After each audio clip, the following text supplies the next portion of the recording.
Hi viewers, welcome to our channel. ప్రస్తుతం మనతో పాటు సీనియర్ జర్నలిస్ట్ ఇమ్మంది రామారావు గారు, వారితో ఒకసారి మాట్లాడదాం. సార్ నమస్కారం. సార్ నమస్తే బాబు. Sir, serial actors Chandu and Pavitra వీరిద్దరు చనిపోవడం ఎంత సెన్సేషన్ క్రియేట్ చేసిందో మన అందరికీ తెలిసింది, మీడియాలో కానివ్వండి, సోషల్ మీడియాలో కానివ్వండి. అయితే దీని పట్ల హీరో నరేష్ గారు మాట్లాడడం జరిగింది. సార్, అంటే పవిత్ర గారు చనిపోయిన తర్వాత చందు ఎటువంటి ప్రాబ్లమ్స్ అయితే ఫేస్ చేస్తారు, ఎటువంటి సిచ్యువేషన్ లో ఉన్నారో అటువంటి నేను కూడా ఫేస్ చేస్తున్నాను, ఒకవేళ ఫ్యామిలీ మెంబర్స్ ఆయనకి తోడుగా ఉండుంటే ఖచ్చితంగా ఆయన బతుకుండేవాడని చెప్పేసి నరేష్ గారు మాట్లాడడం చూస్తున్నాం. అసలు మరి నరేష్ గారు అటువంటి సిచ్యువేషన్ ఫేస్ చేయడానికి కారణాలు ఏంటి, మరి దీనిపైన మీ ఒపీనియన్ సార్ అనే మాటలపైన? అంటే ఇక్కడ వివాహేతర సంబంధాలు పెట్టుకోవడం అన్నది ముందు పొరపాటు. పొరపాటుని ఎందుకన్నారంటే వాళ్ళకి ఏదో బాగా తగులుతుంది కాదు, వాడి జీవితం నాశనం అయిపోతుందని. మొదట్లో ఆనందంగానే ఉంటుంది ఒక వైఫ్తో ఉండడం, ఆ వైఫ్ సరిగా లేదనుకో ఇంకో వైఫ్తో ఉంటాడు, ఈ వైఫ్ సరిగా లేకపోయినట్టయితే మూడో వైఫ్. ఇప్పుడు నరేష్ విషయంలో మూడో వైఫ్ కూడా సరిగ్గా లేకపోయేసరికి ఆదరణ కావాలంటున్నాడు. ఇక్కడ నన్ను అడిగితే నా మీద నరేష్ కోపంగా ఉన్నప్పుడు కూడా నన్ను అడిగితే ముగ్గురు భార్యల్ని మార్చినప్పుడు కాపురం చేయడం, సంసారాన్ని సరిదిద్దుకోవడం మనకి చేతకాక మిగతా ఇంకేదో వస్తుంది, అక్కడి నుంచి మనకి ఏంటంటే స్వారూప్యత వస్తుంది, స్వాతంత్రం లభిస్తుంది అనుకోవడం పొరపాటు. అందులో ఇంత స్వయంకృతాపరాధాలు ఉన్నాయి. ఇక్కడ అలా కాదు. అంటే వీళ్ళ కేసు వేరు, గౌరవంగా చెప్పాను. ఇక్కడ చంద్రకాంత్ మామూలు సాదాసీదా సామాన్యమైన కుటుంబం.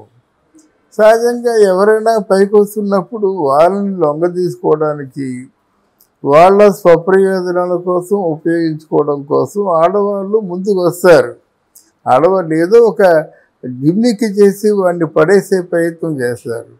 ఇక్కడ చంద్రకాంత్ తాలూకు బాధ్యత ఏంటంటే 2 పిల్లలు ఉన్నారు, భార్య ఉంది.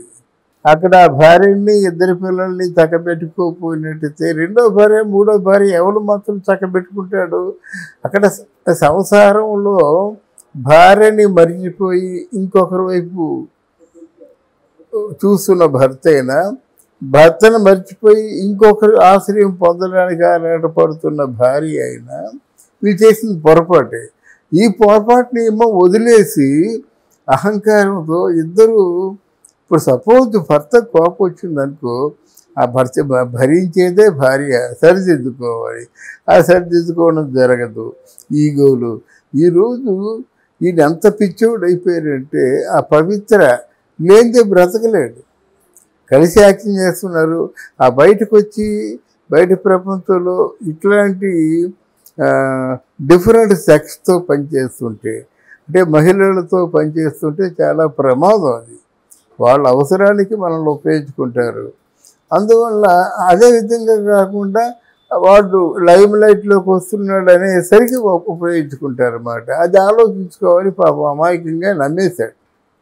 ఈ పవిత్ర ఏంటంటే ఆవిడ చరిత్ర చూసినట్టయితే 2 మగాలు, మొగుడికి విడాకులు ఇచ్చేసింది. ఇదే అక్కడి నుంచి బెంగళూరులో వచ్చి ఇక్కడ సీరియల్ చేస్తుంది, సీరియల్లో కూడా మంచి పేరు వస్తుంది. ఇక్కడ చంద్రకాంత్ తాలూకు సహకారం ఆవిడకు ఉంది. దాంతో సహజీవనం చేస్తున్నారు వీళ్ళు.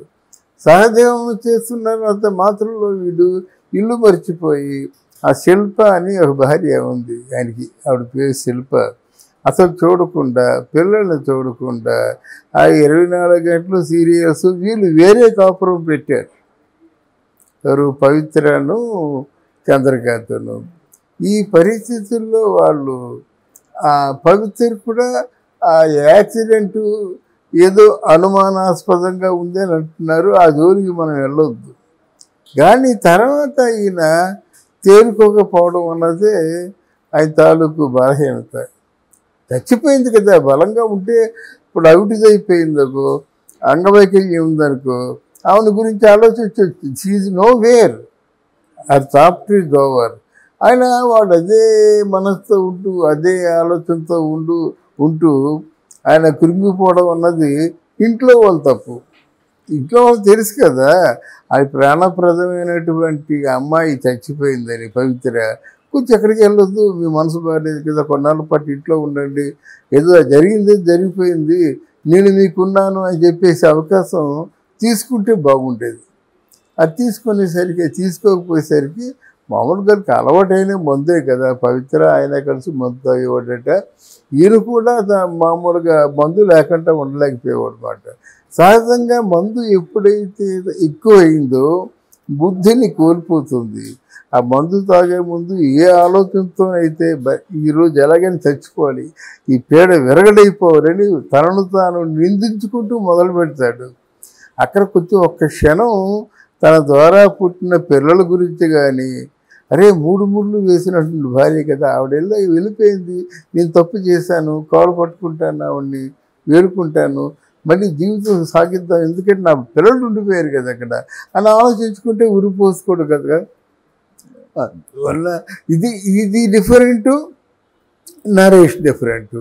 అయితే నేను ఓవరాల్గా చెప్పింది ఏంటంటే, ఎవరైనా సరే ఇంట్లో సంసారం, ఇంట్లో పిల్లలు ఉంటుండగా వేరే ప్రయత్నాలు చేసినట్టు తప్పు 10 తప్పులు చేస్తుంది, దానికి మూల్యం చెల్లించుకోవాల్సిందే.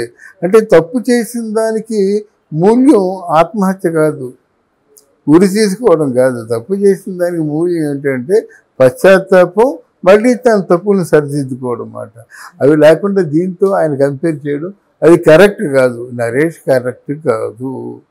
నరేష్ ఇలాంటి పరిస్థితుల్లో ఉన్న ఎవరూ కరెక్ట్ కాదు. తప్పుల మీద తప్పులు, అబద్ధాల మీద అబద్ధాలు అనేస్తే ఒక 4 అబద్ధాలతో మొదలైనవి 100 అబద్ధాలు అయిపోతాయి. అదే ఒక నిజంతో మొదలైతే 10 ఏళ్ళైనా ఆ నిజమే కొనసాగుతుంది అన్నమాట. ఆ డిఫరెన్స్ తెలుసుకోవాలి. అంటే సార్, ఒక డిప్రెషన్ తో చనిపోయారు కదా మన చందు, పవిత్ర గారు చనిపోయిన తర్వాత.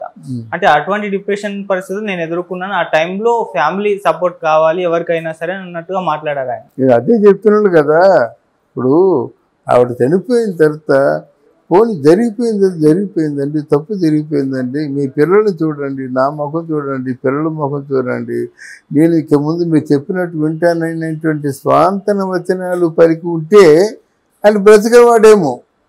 అయితే ఏంటి, ఈ స్వాంతన వచనాలు పలికిన దానికంటే ఆయన ఎక్కువ ఊహించుకున్నాడు.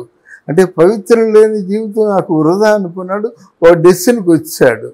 అది అందువల్ల ఈ మన నరేష్ గారు అలాగా అంత డిప్రెషన్కి వెళ్ళిపోడు, డిప్రెషన్కి వెళ్తే అంత తొందరగా కోలుకున్నాడంటే విద్యత ఉన్నవాడే అని అర్థం. ఓకే, అది అంటే జరిగేటువంటి సంఘటన కంటే జీవితం గొప్పదనేటువంటి ఆలోచనల్ని ఆయనకుందని మనం చెప్పుకోవచ్చు అన్నమాట. Okay sir, thank you so much. Thank you అమ్మా.